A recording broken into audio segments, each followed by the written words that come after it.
It's joining us on the Notre Dame Day hotline is John Erickson, a Notre Dame alum and financial industry veteran. John's quite accomplished in receiving awards from the Lipper Analytical Service for Bond Fund Management and from the American Bankers Association, and he also has vast experience in the world of action sports. This all despite the fact that since the age of 12, John has been legally blind. John, thank you so much for taking the time to speak to us. I really appreciate it, and you're an amazing person. Well, I've had some great opportunities, and I really look back and look at my so-called disability, and I think of it as all those things that I never would have experienced, people I wouldn't have met had it not been for that. So it's a blessing in disguise. Now, you've been legally blind since the age of 12. That's at a time when a lot of young people really try and find themselves. How difficult was it adjusting? Or you had sight before that, I guess, was the question?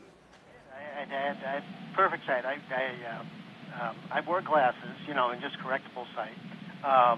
And, at first they didn't know what it was. I went to the hospital, there for a couple weeks for tests. And, then actually I had the first operation where they put in a shunt and relieved the pressure that was causing the loss of my eyesight. And then that failed 8 times in the next 3 years. So I was back and forth to the hospital having that replaced each time and lost more and more sight till, I was 15.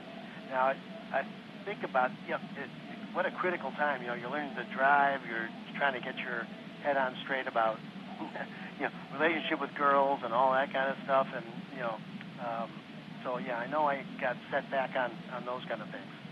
But, I know those were, obviously, to say they were difficult times is an understatement, but it never stopped you from moving forward. You're quite the daredevil. Tell me about driving a tank. Oh. Well, since I was a little kid, even before I lost my sight, I had a fascination with tanks and armor, and used to build the plastic models, build them and paint them and all that kind of stuff. And I lost the sight, but then a few years afterwards, after I got proficient with using a closed-circuit TV camera, to enlarge things, I went back to trying models and did that. And for my 50th birthday, my wife is glancing through a magazine and sees a place in Minnesota where you can drive your own tank. And she said, "Oh my gosh, this would be a dream come true." And of course it was. And my twin brother and I went up there along with one of our, each of us brought one son along, and it was just a day to remember. It's just unbelievable. And when you're driving a tank, you don't have to worry about denting anything. Or denting the tank. You know what I mean? We went through the woods, and a guy tapped me on different. If I was getting off the road, he just tapped me on the shoulder, and I turned one way or turned the other way. So it didn't matter if you were off the road. It was a tank. It was.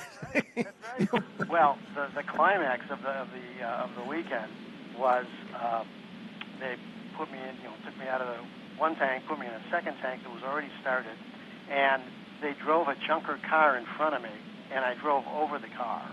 So that way, you could hear the glass smashing and the steel crunching down under the tank, and that was beyond belief.